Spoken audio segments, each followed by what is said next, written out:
Hello साथीहरु, स्वागत छ तपाईलाई मेरो युट्युब च्यानलमा। र आजको भिडियोमा हामी चाहिँ हेर्नेछौँ सेट 16 को हैन। सेट 15 सम्म चाहिँ हामीले कम्प्लिट गरिसकेका छौँ र अहिले चाहिँ हामी हेर्नेछौँ के सेट 16 को, जुन कि हाम्रो 26 नम्बरबाट चाहिँ त्यो क्वेशन स्टार्ट छ। 25 नम्बरसम्म चाहिँ हामी कम्प्लिट गरिसकेका छौँ र यसमा फेरि 26 नम्बरदेखि हामी स्टार्ट गर्ने। यो चाहिँ हाम्रो 2071 सालको हाइवेमा सोधेको क्वेशन छ साथीहरु हैन। अब स्टार्ट गरौँ हामी क्वेशन नम्बर 26 बाट। प्लिज चाहिँ भिडियोलाई लाइक गरिदिनु होला र च्यानललाई चाहिँ सब्स्क्राइब गरिदिनु होला। यदि नयाँ हुनुहुन्छ भने बेल आइकन अन गरिलिनु होला नयाँ अपडेटको लागि हैन। अब हामी हेरौँ 26 नम्बर क्वेशनबाट के छ। 26 नम्बर क्वेशनमा determining the difference in elevation between two points on the surface of the earth is known as. अब यसले के भनिरहेछ, पता लगाउनु कि डिफरेन्स इन एलिभेसन भन्ने बित्तिकै के भइहाल्छ साथी, हाम्रो डिफरेन्शियल लेभलिङ। तर यही क्वेशनमा तपाईले डाइरेक्टली सिम्पली सोधेको भए determining elevation on the surface of the earth is known as त लेभलिङ हुने थियो हैन। र वान सेटिङमा सिम्पल लेभलिङ हुने थियो। तर यो कन्डिसन के छ भने यसमा भनिन्छ difference in elevation between two points. त difference in elevation between two point भनेको अवस्थामा के हुन्छ, हाम्रो डिफरेन्शियल लेभलिङ हुन्छ। ठीक छ साथीहरु, बुझ्नुभयो। लेभलिङ डाइरेक्टली कुन कन्डिसनमा हुन्थ्यो, डिफरेन्स नदिएको भए हैन, डाइरेक्टली चाहिँ elevation on the surface of the earth दिएको भए लेभलिङ हुने थियो हैन। बुझ्नुभयो। 26 नम्बरको क्वेशन डिफरेन्स इन एलिभेसन भन्ने छ, त्यही भएर चाहिँ त्यसको के हुन्छ, डिफरेन्शियल लेभलिङ हुन्छ। अब चाहिँ हाम्रो 27 नम्बरको क्वेशन। 27 नम्बरको क्वेशनमा के छ भने the principle of plane table the principle of plane tabling is based on the fact that the line joining the points on the plane table have relationship with the corresponding line joining the ground points while working at each station। त्यसलाई चाहिँ के भनिन्छ, त्यो चाहिँ भनिन्छ। अब हेर्नु क्वेशनमा नै एन्सर दिएछ। The principle of plane tabling is based on fact that the line joining on the points on the plane table that have relationship with corresponding line joining the ground points. Corresponding हैन, corresponding चाहिँ मतलब साथसाथै जुन हामी यो यदि छ भने यहाँमा प्लेन टेबल राखेछु हैन र यहाँबाट चाहिँ गरिरहेछु। अब यसको चाहिँ जति यहाँदेखि छ हामी रेन्जिङ रड लगाएर टेप लगाएर नापिरहेछौँ हैन। अब यहाँ जति छ त्यसको करस्पोन्डमा हामी के गर्छौँ, पेपरमा ड्र गरिरहेको हुन्छौँ। त्यही कुरा यसले भनिरहेछ कि जुन हाम्रो प्रिन्सिपल हुन्छ प्लेन टेबलिङको based on the fact that the line joining the points on the plane table have relationship with the corresponding line joining the ground points while working at each station. प्रत्येक स्टेसनमा त्यसलाई चाहिँ के भन्छ भनेर सोधिरहेछ। त्यसलाई के भन्छ, प्यारल टु इच अदर। मतलब यो ग्राउन्डमा पनि र पेपरमा पनि दुवैमा साइमल्टेनियसली हामी काम गरिरहेको हुन्छौँ, एकसाथै मतलब प्यारलली काम गरिरहेको हुन्छौँ। यहाँ जति छ त्यसलाई चाहिँ हामी के गर्छौँ, यहाँ चाहिँ ड्र गरिरहेको हुन्छौँ एलिडेटको मद्दतले। जुन हाम्रो स्केल हुन्छ त्यसको मद्दतले एक्चुअली जुन हाम्रो एलिडेट हुन्छ नि प्लेन टेबलमा, त्यसैलाई स्केल भनिन्छ। एलिडेटको तल पार्टमा फिजुअल इज जसलाई भन्छ, त्यसमा चाहिँ तपाईलाई पुरै हुन्छ दिएको यसमा। र त्यहाँबाट चाहिँ हामी मेजरमेन्ट गरेर इनलार्ज स्केल रिड्युस स्केल गरेर हामी मजाले चाहिँ त्यो ड्र गर्न सक्छौँ। त्यसैले प्यारल टु इच अदर हैन। त्यसको चाहिँ एन्सर भयो 27 नम्बरको। र 28 नम्बरमा के छ भने a relatively fix point of known elevation above datum is called. Relatively fix point भनिदिएछ। अब बेन्चमार्कको डिफिनिसन नै छ relatively fix point of known elevation in known as benchmark. त्यही कुरा जब पनि फिक्स पोइन्टको कुरा यसले गर्छ, relatively fix point of known elevation जसको हामीलाई के छ, एलिभेसन थाहा छ। एलिभेसन भनेको हाइट हो, हाइट थाहा छ, त्यसलाई हामी के भन्छौँ, बेन्चमार्क। त 28 नम्बरको ए भयो। अब 29 नम्बरको के छ भने hydrographic survey deal with the mapping of. Hydrographic भनेको के हो, यस्तो जुन पानीलाई सर्वे गर्ने हो। पानी बेलामा जस्तै ठुलो ठुलो हाम्रो समुद्र हुन्छ, खोलाहरू हुन्छ, पोखरीहरू हुन्छ, ठुलो ठुलो ताल तलैयाहरू हुन्छ। त जब पनि हाइड्रोग्राफिकको कुरा आउँछ त त्योमा के हुन्छ, हाम्रो लार्ज वाटर बडीमा त्यसले त्यो काम गरिरहन्छ। मतलब जुन हाम्रो पानीको काम हुन्छ त्यो ठुलो वाला पानीको जति पनि काम हुन्छ त्यसमा नेभिगेसन हेर्ने हैन, के कसो छ डाइरेक्सनहरू, यसको यो मतलब बन्दरगाहहरू हार्बरहरूको लागि हैन, त्यो सबै स्टडी गर्नुपर्छ तपाईले। त त्यो चाहिँ हाम्रो सबै केमा आउँछ, हाइड्रोग्राफिक सर्वेमा आउँछ। त्यो हाइड्रोग्राफिक सर्वे भनेको लार्ज वाटर बडिजको केसमा चाहिँ यो हाइड्रोग्राफिक सर्वे काम गरिन्छ। त 29 नम्बरको हाम्रो सी को भयो। अब 30 नम्बरको when a chain line encounters a river. अब चेन लाइन चाहिँ इन्काउन्टर गर्छ रिभरलाई, त त्यसले चाहिँ के हुन्छ त chaining is obstructed but ranging is free. अब चाहिँ रिभर आयो भने, नदी आयो भने, सपोज हामी चेनिङ गरिरहेछौँ, अब नदी आयो भने त नदीमा त हामी चेनिङ गर्न सक्दैनौँ, तर यहाँबाट रड राखेर हामी रेन्जिङ त गर्न सक्छौँ। त्यही भएर यसमा रेन्जिङ फ्री हुन्छ तर चेनिङ चाहिँ हुँदैन। र यदि तपाईले यहाँबाट चेनिङ गर्दै जानुहुन्छ, यहाँ एउटा बिल्डिङ छ, अब यहाँबाट रेन्जिङ चेनिङ गर्दै जानुहुन्छ, तर यो साइड हामीलाई गर्नु छ भने यो बिल्डिङले के हुन्छ, दुवै चाहिँ रोकिदिन्छ, चेनिङलाई पनि अब्स्ट्रक्ट गर्छ र रेन्जिङलाई पनि अब्स्ट्रक्ट गर्छ। बिल्डिङमा याद राख्नु होला, दुवै हाम्रो अब्स्ट्रक्सन भइहाल्छ, दुवैबाट हामी गर्न सक्दैनौँ। तर रिभरको केसमा हामीलाई के हुन्छ, चेनिङ चाहिँ गर्न सक्दैनौँ तर रेन्जिङ हामी मजाले गर्न सक्छौँ। बुझ्नुभयो साथीहरू? त 30 नम्बरको त्यही एन्सर छ। अब 31 नम्बरमा relatively permanent point of reference whose level is called. Relatively permanent point, यसले भनिरहेछ कि पर्मानेन्ट पोइन्ट छ, त्योमा के भनेको थियो, माथिवालामा relatively fix point of known elevation भनेको थियो। त त्यसमा पनि के हुन्छ, बेन्चमार्क नै हुन्छ, र यसमा रिलेटिभली के भनेछ, पर्मानेन्ट पोइन्ट। पर्मानेन्टै पोइन्ट भनेको त्यही फिक्स पोइन्ट हो, त्यसमा पनि के हुन्छ, हाम्रो बेन्चमार्क हुन्छ। अब हेर्नु कति सिम्पल क्वेसन छ र दुईवटा चाहिँ एउटैमा सोधिदिएछ। Relatively fix point of known elevation above datum is called benchmark, र फेरि त्यही क्वेसनलाई घुमाएर सोधेछ relatively permanent point of reference whose elevation known as benchmark हुन्छ। ठिक छ साथीहरू, घुमाएछ क्वेसनलाई कि स्टुडेन्टले चाहिँ दुईवटा एन्सर त हुँदैन जस्तो लाग्छ, स्टुडेन्टले चाहिँ गल्ती गर्छ, त्यही भएर यो घुमाएर दिएछ कि पर्मानेन्ट पोइन्ट। डिफिनिसनमा हेर्नुभयो भने तपाईँलाई थाहा हुन्छ कि पर्मानेन्ट पोइन्ट पनि लेखेको हुन्छ, फिक्स पोइन्ट पनि लेखेको हुन्छ, जसको हामीलाई एलिभेसन थाहा हुन्छ, त्यसलाई नै बेन्चमार्क भनिन्छ। 32 नम्बरको minimum strength of first class brick should be. Minimum चाहिँ कति स्ट्रेन्थ हुनु पर्यो फर्स्ट क्लास ब्रिकको, त 10 न्युटन पर एमएम स्क्वायर चाहिँ कति हुनु पर्यो हाम्रो फर्स्ट क्लास ब्रिकको चाहिँ, यति चाहिँ हाम्रो स्ट्रेन्थ हुनु पर्यो, कमसे कम यति चाहिँ हुनु पर्यो। बुझ्नुभयो? सेकेन्ड क्लासको 7.5 र थर्ड क्लासको 3.5, 7 र थर्ड क्लासको 3.5 न्युटन पर एमएम स्क्वायर त्यसको चाहिँ स्ट्रेन्थ हुन्छ। ठिक छ साथीहरू, first class, second class, third क्लासको भनिदिए।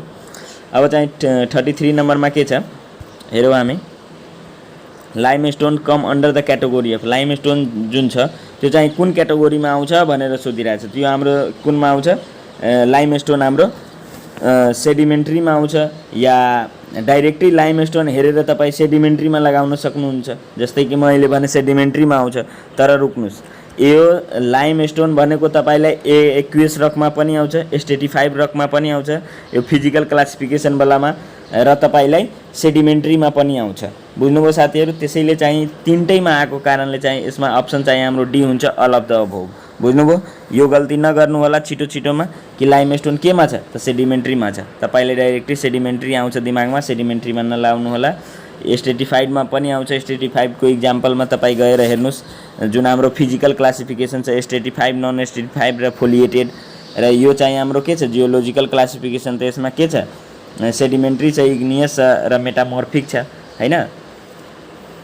र यो चाहिँ हाम्रो के छ एक्युएस रक छ। यो चाहिँ हामीलाई ध्यान दिनुपर्ने छ कि कुन हुन्छ यसको एन्सर, छिटोमा चाहिँ हामी नलाउने। 23 हाम्रो 33 नम्बरको कति भयो, डी को भयो। अब 34 नम्बरमा bitumen is generally obtain from. Bitumen चाहिँ केबाट अब्टेन हुन्छ त्यो चाहिँ सोधेछ। त्यो चाहिँ हाम्रो पेट्रोलियम प्रोडक्टहरू हुन्छ, त्योबाट चाहिँ हाम्रो ओब्टेन भएको हुन्छ। ठिक छ साथीहरू। अब 35 नम्बरको the pigment is paint. The pigment in paint is mix to give desire के। जुन पिगमेन्ट जो हुन्छ हामीलाई पेन्टमा जुन मिक्स गर्छ त्यसको काम चाहिँ के हुन्छ, पिगमेन्टको काम भनेको कलर दिनु हो। बुझ्नुभयो? यो हाम्रो जुन बकेट हुन्छ, बाल्टिन हुन्छ, हामी पेन्ट किन्न जाँदा त बेस त त्यही हुन्छ सबैको लागि, तर यसमा मेन भनेको पैसा लाग्ने र कलर दिने भनेको काम चाहिँ के हो भने त्यो पिगमेन्टको नै हो। पिगमेन्ट राखेपछि त्यो मेसिनमा, अहिले त ठुलो मेसिन छ, मेरो घर पेन्ट भएको थियो अनि म त्यहाँ गएको थिएँ किन्न, त त्यहाँ चाहिँ के थियो भने तपाईले यहाँ मेसिन हुन्छ, त्यो मेसिनमा यो बकेटलाई, यो बाल्टिनलाई राख्ने बित्तिकै तपाईँ जति चाहिँ ल्यापटपले चाहिँ कमान्ड दिनुस् त्यहाँ कि कति पर्सेन्ट चाहियो, कुन चाहियो, अनि त्यसले चाहिँ मजाले के गर्छ यसमा यो मेसिनमा यहाँ राखिदिन्छ, अनि त्यहाँ तपाईलाई कति पर्सेन्ट चाहियो पिगमेन्ट, कस्तो खाले कलर चाहियो, त्यसको हिसाबले त्यो कलरको कोड दिएपछि तपाईले यो बकेटमा त्यतिकै मात्रामा चाहिँ पिगमेन्ट आउँछ, र त्यो पिगमेन्टको कारणले त्यसलाई एउटा सेकिङ मेसिनमा हाल्छ, र सेकिङ मेसिनमा हालेपछि के भइहाल्छ, यो पुरै चाहिँ त्यो कलर भइहाल्छ। बुझ्नुभयो? यसले त कति हजार करोड कलर छ, त पुरै छाडिदिनुहोस्, अलिअलिको फरकले चाहिँ डिफ्रेन्ट कलर भइहाल्छ। त 35 नम्बरको हाम्रो के छ, कलर। मतलब पिगमेन्ट जुन रिस्पोन्सिबल छ त्यो कसको लागि छ, कलरको लागि मात्रै छ। ध्यान राख्नु होला, एपियरेन्स, ड्युरेबिलिटी, स्मुथनेस त्यसकोसँग त्यसको केही मतलब छैन, मेन चाहिँ कलर छ। 36 नम्बरको, in a beam where shear force change sign the bending moment will be. अब यहाँ जुन भनेछ in a beam where shear force change sign, जहाँ चाहिँ शियर फोर्स के गर्छ, चेन्ज साइन, त्यहाँ चाहिँ बेन्डिङ मोमेन्ट के हुन्छ भनेर सोधिरहेछ। त्यहाँ के हुन्छ, म्याक्सिमम हुन्छ। किनभने अब चाहिँ यहाँ हेर्न सक्नुहुन्छ तपाईँ हैन, यहाँ चाहिँ एउटा यहाँ चाहिँ के छ, बीम छ हैन, यहाँ चाहिँ बीम छ। अब यसमा चाहिँ के हुन्छ भने तपाईँलाई यहाँबाट चाहिँ सपोर्ट छ। अब यो बीम चाहिँ यसरी गरेर आउँछ हाम्रो, यहाँ चाहिँ म्याक्सिमम के हो, बेन्डिङ मोमेन्ट हो। अब तपाईँलाई थाहा छ कि शियर फोर्स म्याक्सिमम कहाँ हुन्छ, सपोर्टमा हुन्छ। अब बेन्डिङ मोमेन्ट म्याक्सिमम त यहाँ हुन्छ, तर यसको हामीले डायग्राम बनाएपछि कस्तो आउँछ, यसको यस्तो आउँछ र त्यसपछि यस्तो गरेर चाहिँ यस्तो आउँछ हैन। त यस्तो आएपछि हैन, यसलाई चाहिँ अलि यता गरिदिउँ म, यस्तो आएपछि यसले भनिरहेछ चेन्ज साइन गरेछ, यसलाई चाहिँ पोइन्ट अफ कन्ट्राफ्लेक्सर भन्छ। यो पोइन्टलाई बुझ्नुभयो, पोइन्ट अफ कन्ट्राफ्लेक्सर, जहाँ चाहिँ केले गर्छ, शियर फोर्सले आफ्नो साइन चाहिँ चेन्ज गर्छ। त्यसले सोधिरहेछ कि in a beam where shear force change sign the bending moment त्यहाँ के हुन्छ भनेर सोधिरहेछ। बेन्डिङ मोमेन्ट यहाँ के छ, म्याक्सिमम छ, त्यही भएर त्यसको एन्सर त्यो हो। बुझ्नुभयो साथीहरू, एकदमै सिम्पल थियो, बुझ्नुभयो होला। अब चाहिँ 37 नम्बरको क्वेसनमा, in a point of contraflexure the magnitude of shear force कति हुन्छ त्यो भनेर सोधिरहेछ। अब म्याग्निट्युड अफ शियर फोर्स यहाँ कति हुन्छ, अब यहाँ हेर्नु, यो सपोर्ट छ, यहाँ यो भयो, बेन्डिङ मोमेन्ट त म्याक्सिमम यहाँ भयो। अब यसले चाहिँ चेन्ज गरेको के हो भने यहाँबाट यसरी गरेर चाहिँ यसरी गरेर यसले चेन्ज गर्यो। त यहाँ चाहिँ पोइन्ट अफ कन्ट्राफ्लेक्सर हो, यहाँ चाहिँ बेन्डिङ मोमेन्ट म्याक्सिमम हो। तर यसमा क्वेसन के सोधेछ, in a point of contraflexure, यो point of contraflexure the magnitude of shear force कति हुन्छ। त यहाँ चाहिँ म्याग्निट्युड अफ जुन शियर फोर्स हुन्छ, शियर फोर्स चाहिँ यहाँ चाहिँ म्याक्सिमम हुन्छ, तर यहाँ चाहिँ आएर के भइरहेछ, जिरो भइरहेछ। त यहाँ चाहिँ म्याक्सिमम भइरहेछ। त त्यसैको कारणले चाहिँ यसको के हुन्छ भने यहाँ चाहिँ जिरो हुन्छ। तर बुकमा चाहिँ एन्सर म्याक्सिमम दिएछ। मलाई थाहा लागेन कि किन चाहिँ यहाँ म्याक्सिमम दिएछ, किनभने अब तपाईँ हेर्न सक्नुहुन्छ यहाँ चाहिँ जुन हाम्रो छ यो शियर फोर्स त म्याक्सिमम हुन्छ सपोर्टमा। त अब यहाँ शियर फोर्स म्याक्सिमम छ र यहाँ शियर फोर्स म्याक्सिमम छ। पोइन्ट अफ कन्ट्राफ्लेक्सरमा यहाँ चाहिँ शियर फोर्स कति छ, यहाँ त जिरो छ नि। त त्यही सोधिरहेछ यसले, पोइन्ट अफ कन्ट्राफ्लेक्सरमा म्याग्निट्युड अफ शियर फोर्स कति हुन्छ। त म्याग्निट्युड अफ शियर फोर्स त यहाँ जिरो हुनुपर्ने नि। अब बुकमा म्याक्सिमम दिएछ, अब थाहा भएन मलाई किन म्याक्सिमम दिएछ। यहाँ हेर्न सक्नुहुन्छ तपाईँ, यही पोइन्टलाई पोइन्ट अफ कन्ट्राफ्लेक्सर भन्छ, जहाँ चाहिँ शियर फोर्सले चाहिँ साइन चाहिँ चेन्ज गरेको हुन्छ र त्यसको हिसाबले चाहिँ यो जिरो भयो हैन। ठिक छ साथीहरू। त 37 नम्बरमा अलि मिस्टेक भयो, त बुझ्नुभयो नि साथीहरू। यहाँ चाहिँ के यसको चाहिँ हाम्रो जुन 35 नम्बर थियो त्यसको कन्डिसनमा के थियो हाम्रो, 35 नम्बरमा चाहिँ हाम्रो के थियो, 36 नम्बरमा चाहिँ हाम्रो के थियो, म्याक्सिमम थियो। यहाँ त ठिक छ, तर 37 नम्बरमा चाहिँ बुकमा म्याक्सिमम दिएछ, तर मेरो हिसाबले चाहिँ यहाँ जिरो हुनुपर्ने, म्याक्सिमम हुँदैन। अब चाहिँ 38 नम्बरमा बुकको पनि मिस्टेक हुनसक्छ, यो कुनै जरुरी छैन कि बुकको मिस्टेक हुँदैन।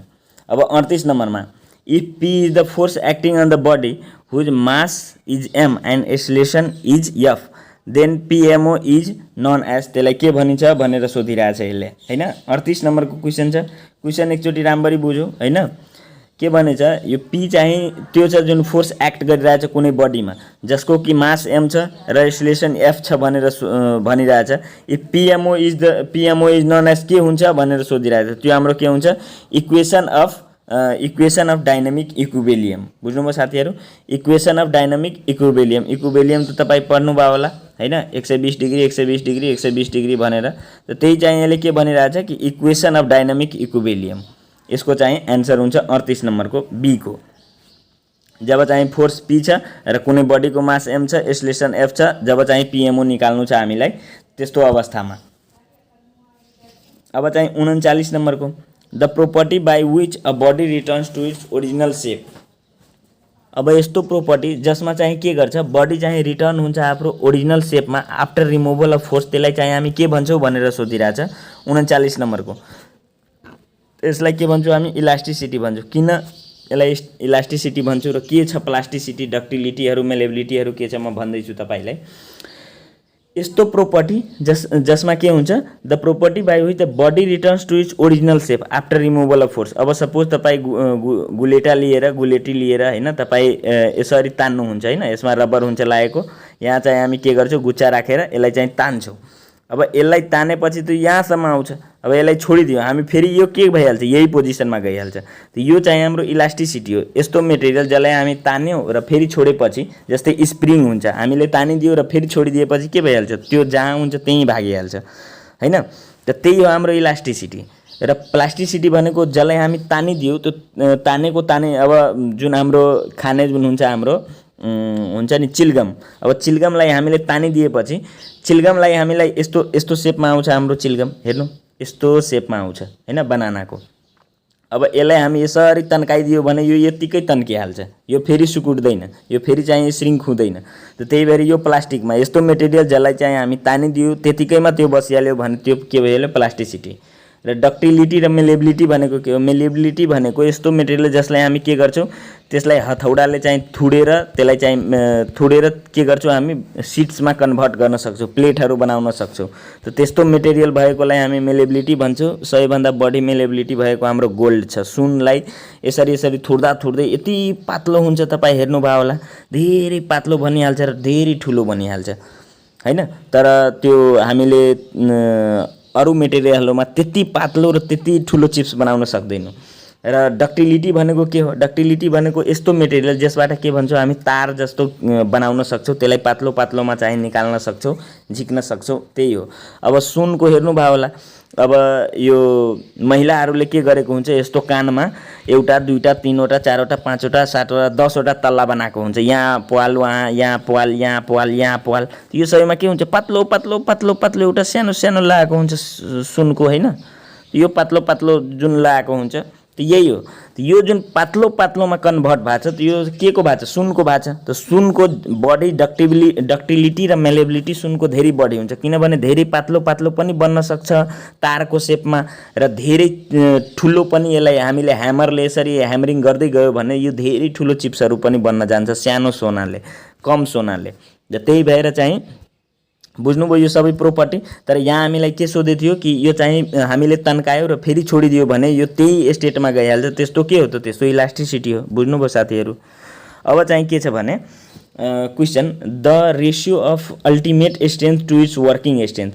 अब ultimate strength by working stress त्यो कसको फर्मुला हो भनेर सोधिरहेको छ। यो चाहिँ फ्याक्टर अफ सेफ्टीको हो, मतलब अल्टिमेटदेखि लिएर वर्किङ स्ट्रेससम्म। बुझ्नुभयो साथीहरू, ultimate stress to working stress यो चाहिँ हाम्रो कस्तो फर्मुला हो, यो हाम्रो फ्याक्टर अफ सेफ्टीको हो। र यसैमा तपाईँलाई फ्याक्टर अफ सेफ्टीलाई के भन्छ, इल्ड स्ट्रेस बाई वर्किङ स्ट्रेस पनि भनिन्छ। र यो वर्किङ स्ट्रेसलाई तपाईँ पर्मिसेबल स्ट्रेस पनि भन्न सक्नुहुन्छ। यो क्वेसनलाई घुमायो भने यो क्वेसनमा के दिएछ कि तपाईँलाई ultimate strength to working strength. त अल्टिमेटलाई के अरू भन्न सक्छ, इल्ड स्ट्रेन्थ पनि भन्न सक्छ, र वर्किङ स्ट्रेसलाई तपाईँ के पर्मिसेबल स्ट्रेस पनि भन्न सक्छ। तपाईँले घुमाउनको लागि यसको एन्सर हुन्छ फ्याक्टर अफ सेफ्टी नै हुन्छ। बुझ्नुभयो साथीहरू, ठिक छ। अब चाहिँ हामी अगाडि बढौँ 41 नम्बरमा। And ideal fluid is. अब आइडियल फ्लुइड भनेको के हो, जसमा चाहिँ फ्रिक्सन हुँदैन र इन्कम्प्रेसेबल हुन्छ। आइडियल फ्लुइड भनेको के हो, आइडियल फ्लुइड भनेको यस्तो फ्लुइड हो। आइडियल भन्ने बित्तिकै त त्यो कुनै चिज हुनै सक्दैन त्यस्तो कुरा हो, किनभने कुनै पनि चिज चाहिँ आइडियल हुँदैन। बुझ्नुभयो, त्यो प्र्याक्टिकली त त्यो कुरा छ। तर आइडियल के गर्छौँ हामी, एज्युम गर्छौँ कुनै पनि कुरामा कि यो चाहिँ हाम्रो आइडियल छ। अब हामीले आइडियल फ्लुइड भनेपछि कस्तो फ्लुइड हो त, जसमा चाहिँ के छ, फ्रिक्सन छैन। अब तपाईँ जस्तै कि हनी छ, मध छ, मह छ होइन। अब त्यसलाई चाहिँ यसरी एउटा तपाईँ सानो चाहिँ बुयाममा लिनुहोस्, भाँडोमा लिनुहोस्, यसलाई यसरी गिराउनुहोस् तल होइन। यसलाई झारेपछि के हुन्छ, यो एकदमै धीरै बढ्छ। तर यसैमा तपाईँलाई यो 1 गिलास पानी राख्नुहोस्, यसरी झराउनुहोस्, यो छिटै चाहिँ झरिहाल्छ। किन झरिहाल्छ, त्यो हनीमा चाहिँ बढी भिस्कोसिटी भएको कारणले झर्दैन। तर के हुन्छ, पानीमा चाहिँ धेरै कम भिस्कोसिटी हुन्छ, यो ग्लाससँग यो आफैमा भिस्कोसिटी हुन्छ कम, त्यसैले चाहिँ त्यो छिटो झरिहाल्छ। त्यसमा के भनेछु कि यस्तो मेटेरियल जसमा आइडियल फ्लुइड भनेको यस्तो मेटेरियल जसमा के हुन्छ, फ्रिक्सन नै हुँदैन। अब फ्रिक्सन नभएको के हो, पानी भनेको धेरै कम फ्रिक्सनवाला चिज हो होइन।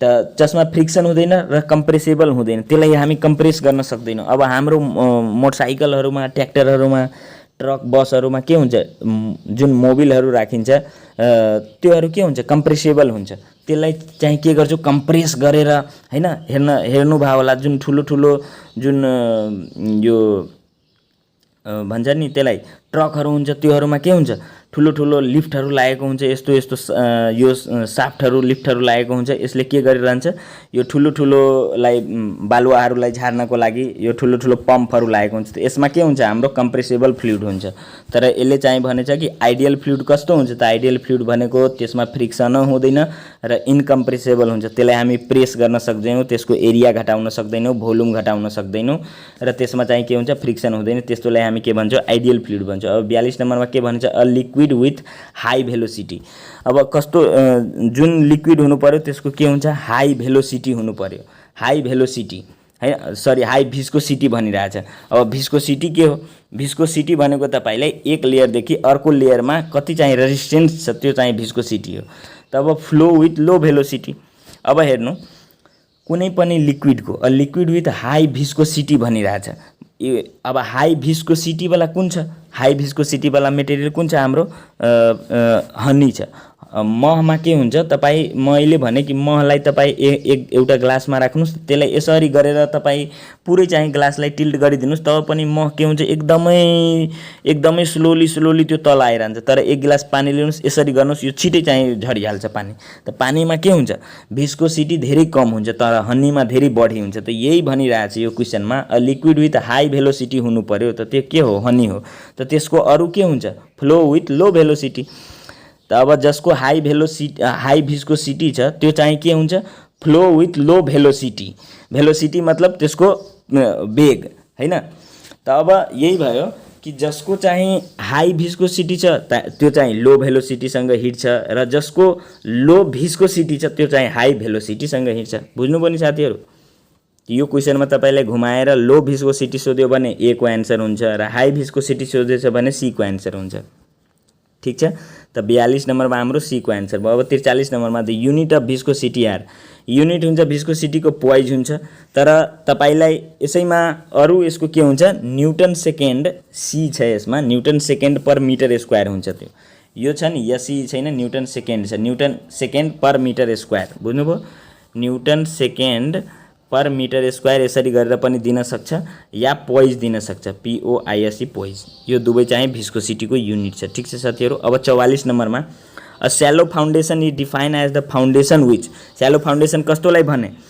जसको चाहिँ के हुन्छ depth of embankment less than is width जसको चाहिँ के हुन्छ डेप्थ चाहिँ के हुन्छ कम हुन्छ विड्थ भन्दा त्यसलाई चाहिँ हामी के भन्छौं शैलो फाउन्डेसन बुझ्नुभयो साथीहरु शैलो फाउन्डेसन के छ र डीप फाउन्डेसनमा के हुन्छ डेप्थ चाहिँ बढी हुन्छ विड्थ भन्दा यसको जस्ट अपोजिट हुन्छ त्यो चाहिँ हाम्रो के हुन्छ यो चाहिँ के छ हाम्रो शैलो फाउन्डेसन छ र डीप फाउन्डेसनको अवस्थामा चाहिँ यो छ जसको गहिराई हुन्छ शैलो फाउन्डेसन जुन छ नि हाम्रो यसमा के भनेछ भने has depth of embankment less depth जो छ नि मतलब गहिराई छ नि त्यो चाहिँ कम छ कसको भन्दा विड्थ भन्दा यो अवस्थामा तर चाहिँ तपाईलाई यही अवस्थामा तपाईले शैलो फाउन्डेसनको अवस्थामा डीप फाउन्डेसन सोध्यो भने तपाईलाई के हुन्छ डी हुन्छ बढी हुन्छ विड्थ भन्दा मतलब डेप्थ जो हुन्छ त्यो बढी गहिराई हुन्छ र विड्थ चाहिँ यसको कम हुन्छ गहिराईको तुलनामा तर यसमा कन्डिसनले के सोधेछ शैलो फाउन्डेसन सोधेछ शैलो फाउन्डेसनमा के हुन्छ जुन हाम्रो डेप्थ हुन्छ नि गहिराई हुन्छ त्यो चाहिँ हाम्रो कम हुन्छ विड्थको तुलनामा ठीक छ साथीहरु बुझ्नुभयो क्वेशन एकदमै आरामले बुझ्नुस् अहिलेसम्म पनि भिडियोलाई लाइक गर्नु भएको छैन भने प्लिज चाहिँ भिडियोलाई लाइक गरिदिनु होला र च्यानललाई सब्स्क्राइब गरेर बेल आइकन अन गरिलिनु होला आगामी अपडेटको लागि ठीक छ साथीहरु अब चाहिँ हामी 45 नम्बरमा हेरौं the minimum number of pile required to support a column कति चाहिँ मिनिमम नम्बर अफ पाइल चाहियो सपोर्ट गर्नको लागि कलमलाई त यो चाहिँ हाम्रो यसको बेस्ट आन्सर भनेको हाम्रो 3 हो हैन the minimum number of pile required to support a column is 3 ठीक छ साथीहरु अब चाहिँ हाम्रो 46 नम्बरको पोरोसिटी कति दिएछ 0.4 दिएछ मतलब 40% दिएछ indicates the void ratio of the soil sample यसको void ratio of the sample कति हुन्छ त्यो चाहिँ सोधिराछ अब तपाईलाई थाहा होला कि void ratio E बराबर कति हुन्छ n/1 - n हुन्छ अब n को भ्यालु हामीलाई थाहा छ 0.4 डिवाइड बाइ 1 - 0.4 यसको आन्सर तपाईले कति आउँछ 0.66 ठीक छ साथीहरु एकदमै सिम्पल रिलेसनबाट हामीले जुन यो B को आन्सर आयो 0.6 ठिक छ 0.66 आएको छ है साथीहरू ए को हुन्छ 0.6 मात्रै छ बीमा 0.66 हाम्रो के भयो ए को एन्सर भयो 46 नम्बरको n/1 - n वाला फर्मुला लगाएर भोइड रेसियोको र यो चाहिँ पोरोसिटीको भ्यालु हामी राख्दै जाने एकदमै आरामले निस्किहाल्छ। अब चाहिँ हामी कति नम्बरमा 47 नम्बरमा हेरौँ। 47 नम्बरमा के छ hand auger are tool use for hand auger जुन हाम्रो हुन्छ नि ह्यान्ड अगर यस्तो खाले जुन हुन्छ हाम्रो अगर मेसिन त यो चाहिँ के को लागि युज गरिन्छ भनेर यो सोधिरहेछ hand auger are use for यो चाहिँ hand auger are tool use for त त्यो चाहिँ केसको लागि हामी गर्छौँ सोइल एक्सप्लोरेसनको लागि बुझ्नुभयो साथीहरू सोइल एक्सप्लोर गर्नको लागि त्यसलाई सोइलमा के डिगिङ गर्नको लागि हामीले ह्यान्ड अगरको चाहिँ युज गर्छौँ। यो चाहिँ हातले वाला छ मेसिनवाला पनि हुन्छ ठुलो ठुलो पर्क्युसन ड्रिलिङहरू हुन्छ हैन जुन पहाडहरूलाई रकहरूलाई तोड्ने हुन्छ धेरै टाइपको यो चाहिँ अगरको टाइप हुन्छ। ट्र्याक्टरमा पनि तपाईँ सिम्पली पोल गाड्नको लागि हेर्नुभयो होला पछाडि चाहिँ के हुन्छ हाम्रो ट्र्याक्टरमा चाहिँ यो मेसिन हुन्छ लागेको हाम्रो अगर मेसिन यहाँ यस्तो खाले हुन्छ र चाहिँ तपाईलाई यस्तो यस्तो यस्तो यस्तो गरेर चाहिँ यसमा एट्याच भएको हुन्छ यो ट्र्याक्टरमा बुझ्नुभयो साथीहरू। यो चाहिँ हाम्रो थियो ह्यान्ड अगर। अब ठिक छ 48 नम्बरको क्वेसनमा the ratio of ingredient in M200 concrete is M200 भनेको त्यही M20 को भनिरहेछ त्यसको चाहिँ के हुन्छ हाम्रो 1.5 हुन्छ त 1.5 त दिएको छैन यो यहाँ दिएछ 1/2 त 2 एकाइ 2 1 3/2 3/2 मतलब 1.5 1.5 हुन्छ यसको कसको M20 को। यो बुझ्नुभयो नि कसरी गरे 1 त 1 ठिकै छ यसको कति हुनुपर्ने 1 1.5 र कति हुनु पर्यो 2 1.5 र 2 हैन 1.5 र 2। अब यसमा हेर्नु M20 को M200 को जस्तै M15 को सोध्यो भने हैन M15 को 1 2 4 1 to 4 M चाहिँ 15 को हुन्छ। अब यसमा हेर्नुस् अब चाहिँ यसले चाहिँ के गडबडी गरिदिएछ भने यो चाहिँ M15 को छ त यसमा चाहिँ के छ 1 to 4 छ M15 को केसमा M15 मा 1 2 4 हुन्छ तर यसमा कति हुनुपर्ने 1.5 अनि 3 हुनुपर्ने तर चाहिँ यहाँ अप्सन छैन हामीलाई 1.5 3 त्यही भएर चाहिँ हामीले एप्रोप्रिएट अप्सन 1.5 3 लाई हामी लगाउँदैनौँ 1.5 2 छ मात्रै हामीसँग अप्सन त्यही भएर चाहिँ 1.5 कति लगाउने हामी 2 नै लगाउने। ठीक छ साथीहरु यो चाहिँ जुन छ नि यहाँ चाहिँ के हुन्छ हाम्रो 1.5 2 हुन्छ किनभने चाहिँ हामीसँग अरु अप्सन छैन त्यसै भएर 1.5 2 भयो। अब यसलाई म कसरी गरेगा 1 1/2 लाई कसरी गरे यो 2 लाई फेरि योसँग मल्टिप्लाई गर्नुस् 2 एकाइ 2 प्लस 1 कति भयो 3 अनि यो तलको 2 लाई यो तलको 2 नै राख्ने त्यही 3/2 भएपछि के भइहाल्छ 1.5 3 को आधी 1.5। ठीक छ साथीहरु अब चाहिँ 49 नम्बरमा the chemical action between cement and water is technically known as जुन हाम्रो जुन केमिकल एक्सन हुन्छ कसको कसको सिमेन्टको र वाटरको त्यसलाई टेक्निकली हामी के भन्छौँ त्यसलाई हाइड्रेसन भन्छौँ र हाइड्रेसनको लागि मिनिमम कति % पानी चाहिन्छ नि चाहिन्छ 38%। यो पनि क्वेशन लोकसेवामा सोधेको क्वेशन हो कि कति % चाहिँ पानी चाहिन्छ सिमेन्ट र वाटरको हाइड्रेसनको लागि। अब सिमेन्टमा जब पनि तपाई सिमेन्टमा के हुन्छ पानी राख्ने बित्तिकै के हुन्छ त्यो हाइड्रेसन प्रोसेस स्टार्ट भइहाल्छ जो कि 1 सालसम्म चल्छ हाम्रो तपाईलाई थाहा होला बक्स कम्पाउन्ड पढ्नु भएको छ भने हैन हाइड्रेसन प्रोसेस स्टार्ट भइहाल्छ हाम्रो। ठीक छ यो चाहिँ हाम्रो के भयो हाइड्रेसन हो जब चाहिँ हामी के गर्छौं chemical action between cement and water is technically known as hydration. अब चाहिँ के छ 50 नम्बरको the local swelling of a finished plaster in known as जुन हाम्रो लोकल स्वेलिङ हुन्छ जब फिनिश्ड प्लास्टर त्यसलाई चाहिँ हामी के भन्छौं जब प्लास्टर फिनिश गरिसकेपछि जुन स्वेलिङ अलिअलि भइरहन्छ त्यसलाई चाहिँ के भन्छौं त्यसलाई ब्लिस्टिङ भन्छौं। जुन हाम्रो माथि जुन हुन्छ नि अलिअलि तपाई हेर्नु भयो होला लेयर जस्तो आउँछ त्यो चाहिँ लोकल स्वेलिङ हो। अब फिनिश्ड प्लास्टर सरफेस त त्यसलाई हामी के भन्छौं ब्लिस्टरिङ भन्छौं। ठीक छ साथीहरु ब्लिस्टरिङ केलाई भने हामीलाई थाहा भयो। अब चाहिँ यहाँ तपाई हेर्न सक्नुहुन्छ यो चाहिँ कभर के छ भनेर यहाँ म दिएछु हैन र डिफरेन्ट चाहिँ कभरको स्ल्याबको लागि बीमको लागि कलमको लागि कति छ फुटिङको लागि समुद्रको लागि सी को लागि इलामेन्ट कभर डिस्ट्रिब्युसन र इन्डफ रेन्फोर्समेन्ट कति हुनुपर्छ त्यो म यहाँ डिटेल दिएछु है साथीहरु। आजको भिडियोमा चाहिँ हामी सेट 16 हेर्यो हैन र अर्को भिडियोमा चाहिँ हामी सेट 17 र त्यस्तै गरेर हाम्रो 100 सेट सिरिज चाहिँ कम्प्लिट छ। त्यहाँ चाहिँ तपाई प्लेलिस्टमा गएर हेर्न सक्नुहुन्छ। पुरै चाहिँ प्लेलिस्टमा चाहिँ भिडियो हालेको छ, तपाईँ हेर्न सक्नुहुन्छ। र यदि नयाँ हुनुहुन्छ भने प्लिज चाहिँ च्यानललाई सब्सक्राइब गरेर हैन भिडियोलाई लाइक गरिदिनु होला र बेल आइकन अन गरेर राख्नु होला। जब पनि नयाँ भिडियो आउँछ त तपाईमा नोटिफिकेसन गइहाल्छ। ठीक छ साथीहरू, फेरि हामी अर्को भिडियोमा भेटौँला। Thank you very much.